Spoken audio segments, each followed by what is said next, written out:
Саламатсыңар балдар, бүгүнкү сабагыбыздын темасы коддоо жана декоддоо. Сабактын максаты балдар, демек коддоо жана декоддоо түшүнүгүн ала аласыңар бүгүн. Жана ошондой эле маалыматтарды коддоонун түрлөрүн үйрөнөсүңөр. Ошондой эле коддоо жана декоддоо ыкмаларын үйрөнүп, өзүңөр дагы жөнөкөй маалыматтарды кодго айландырууну үйрөнө аласыңар. Анда балдар өтүлгөн теманы кыскача кайталап, андан соң жаңы темага кирип кетели. Демек, балдар биз мурдагы сабактарда эсептөө системалары деген чоң теманы бүтүрдүк. Эми эсептөө системасы деген эмне балдар? Эстеп көрөлү. Эсептөө системасы деген кандайдыр бир символдордун тобунун жардамы аркылуу сандарды жазуу жана окуу ыкмалары дегенбиз. Экинчи, позициялык эсептөө системасы жөнүндө айтып бергиле. Позициялык эсептөө системасы деген балдар бул цифранын сандык мааниси жайгашкан ордуна көз каранды болгон эсептөө системалары. Үчүнчү, экилик эсептөө системасы. Экилик эсептөө системасы бул негизи 2-ге барабар болгон позициялык эсептөө системасы. Бул экилик код деп да айтылат. Бул компьютер тили болуп эсептелет. Эми демек, силер да өтүлгөн темалар сөзсүз түрдө бир көз жүгүртүп кайталап алгыла балдар. Анда демек, бүгүнкү сабагыбыздын планы: биринчи бул код жана коддоо жөнүндө түшүнүк, экинчи декоддоо жөнүндө түшүнүк, үчүнчү маалыматтын түрлөрүн коддоо ыкмалары, төртүнчү сактап бышыктап жыйынтыктайбыз балдар. Эми балдар карагыла, бүгүн биз коддоого жана ошондой эле декоддоого аныктама беребиз балдар. Жана ошол түшүнүктөр боюнча жалпылап маалымат алабыз. Жана ошондой эле турмушубузда кандай информациялар, мисалы коддоо аркылуу берилген информацияларды биз жолуктурабыз, ушуларга токтолобуз балдар. Ал эми текст информация, сандык информация, графикалык информация мисалы, ошол информациялардын түрлөрүн компьютер тилине же болбосо машиналык кодго өткөрүү ыкмаларын кийинки сабактарда ар бирин өз-өзүнчө карайбыз балдар. Түшүнүктүү болду? Демек, биринчи план балдар, код жана коддоо. Эми код деген балдар бул маалыматты көрсөтүү жана берүү үчүн шарттуу белгилердин жана эрежелердин системасы. Түшүнүктүү болду? Демек, кандайдыр бир маалыматты берүү үчүн колдонулган шарттуу белгилер же болбосо эрежелердин эмнеси? Жыйындысы, системасы же болбосо. Коддоо болсо балдар, кодго айландыруу же болбосо бул берилген коддун жардамы менен маалыматты чагылдыруу. Жана ошондой эле маалыматты чагылдыруунун бир ыкмасынан башка сактоого, иштетүүгө жана берүүгө ыңгайлуу болгон ыкмасына өтүү болуп эсептелет. Түшүнүктүү болду? Эми эмне үчүн маалыматты кодго айландырышат балдар? Биринчи, демек, маалыматты коргоо үчүн балдар. Шифрлөөлөр, копиялоо, бул маалыматтын сырдуулугун сактоо үчүн мисалы. Экинчи, маалыматты кыска нуска жазуу жана берүү үчүн балдар. Мисалы, жол чырак, светофор же болбосо балдар. Жол чыракта мисалы жашыл свет күйгөндө эмне кылабыз биз? Жашыл түс күйгөндө, демек биз ошон жолдон өтүүгө мүмкүн экендигин түшүнөбүз. Бизге эч ким кыйкырып айткан жок. Эч ким мисалы эч жерде жазылган жок. Демек, ошол жолдон өтүүгө мүмкүн деген маалымат бул ошол жол чырактын жашыл светинин ичине эмне кылган? Коддолгон, катылган. Түшүнүктүү болду? Демек, биз аны ошол жашыл түс күйгөндө, демек биз жолдон өтүү мүмкүн экендигин түшүнөбүз. Жол белгилери мисалы, бир топ жол белгилерин жол сайын кездеширсе болот, Мисалы, жолдо өтүүгө мүмкүн болгон жол белгилери же болбосо машинаны коюуга мүмкүн болбогон жол белгилери, жолдо адам өтүүгө мүмкүн болбогон жол белгилери, же болбосо машиналардын ар кандай ылдамдыктарын көрсөткөн жол белгилери дейли. Бул жол белгилердин артына дагы, демек, ошол жол белгисинин маанисин түшүндүргөн маалымат эмне болгон? Катылган балдар. Түшүнүктүү болду? Мисалы, аббревиатура. Демек, аббревиатура деген балдар бир канча сөздүн мисалы. Аббревиатурага мисал келтирсем, мисалы, Q деген. Q деп мисалы кыскартылып айтылган сөз. Бул бир канча сөздүн эмнеси? Баштамгасынан мисалы куралган сөз мисалы. Бул Q деп мисалы кантип чечилет? Кыргыз улуттук университети мисалы. Мисалы, биздин ОИВТ деген сөз дагы. Бул эмне болуп эсептелет? Бул дагы бир аббревиатура болуп эсептелет. Мисалы, Бажыско. Бул дагы бир аббревиатура, ошондой эле учурда коддолгон маалымат балдар. Түшүнүктүүбү? Кыскартуу аркылуу демек маалыматты коддоо мүмкүн. Эми демек, маалыматты иштетүү жана берүүнү жөнөкөйлөтүү үчүн балдар, мисалы Морзе алифбеси, аз токтолобуз Морзе алифбеси деген эмне балдар? Жана компьютердеги электр сигналдары балдар. Түшүнүктүү болду. Эми киргизилип жаткан маалыматты компьютер таанып билүү үчүн аны компьютердик тил машиналык кодуна айлантышат балдар. Же экилик кодго айлантышы керек. Биз мурдагы сабактарда өткөнбүз. Биз компьютер деген бардык информацияны экилик код түрүндө кабыл алып сактайт дегенбиз. Демек, ошол киргизилген маалымат сөзсүз түрдө эмне болуш керек? Ушу компьютер тилине же болбосо экилик кодго өткөрүлүшү керек. Мен жогоруда да айттым, бул ар бир информация түрү кантип экилик кодго айландырылабыз? Биз кийинки сабактарда ар бирине өзүнчө токтолобуз балдар. Машиналык демек экилик код деген бул ар бир цифрасы 1 бит маанини камтыган нолдордун жана бирлердин удаалаштыгы. Экилик код деген бул 0 бирлердин удаалаштыгы балдар. Ар бири демек бул 0 дагы 1 дагы 1 бит болуп эсептелет. Түшүнүктүү болду, Эми карагыла, мисалы бул жогоруда эле айтылган мисалы светофор, бул жерде да код катылды демек. Демек бул эмнени түшүндүрүп атат? Мисалы 53 секундандан кийин өтүүгө мүмкүн дегенди мисалы. Түшүндүкпү? Бул да бир коддолгон информация балдар. Эми декодтоого келелеми. Декодтоо деген эмне? Эми коддолгон информацияны кайра кодун жандыруу да керек болот, балдар. Демек бул декодтоо болуп эсептелет. Бул кодду жандыруу, демек бул коддун жардамы менен маалыматты чечмелөө жана анын баштапкы формасын калыбына келтирүү балдар. Демек баштапкы формасына келтирүү процесси бул декодтоо болуп эсептелет балдар.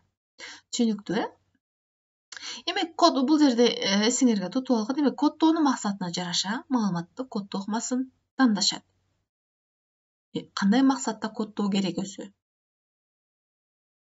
Демек ошол максатына жараша маалыматты коддоо ыкмасын тандашат. Кандай жол аркылуу берүү мисалы? Биз жогоруда эле айттык, жол шырактарын, жол белгилери мисалы графикалык сүрөттөрүштөр аркылуу берилет. Эгерде ошону бир кыскартылган сөз аркылуу берсе, бизге ал эмне болмок? Көп түшүнүксүз болмок эмес, мисалы да карап көрсөңөр. Демек, ошол коддоонун максатына жараша кандай ыкмаларда берүү керектигин эмне кылышат? Тандашат. Графикалык же болбосо сандык, же болбосо символдук түрдө. Түшүнүктүү, Эми карагыла, маалыматтын түрлөрүн коддоо ыкмалары. Эми маалыматтын түрлөрүн коддоо ыкмаларына балдар биз турмушубузда кездешкен ушу маалыматтын түрлөрүн коддолгон мисалдарын карайлы. Мисалы карагыла, текстик, графикалык, сандык, ал эмес, мисалы үндүк маалыматты дагы эмне кодго айландырса жана ошондой эле анын кодун жандырса болот балдар. Эми мисалы бул жерде символдук информация, Морзе алифбеси деген түшүнүк бар балдар. Морзе алифбесинде демек ар бир символду коддоо ыкмалары бар бул жерде.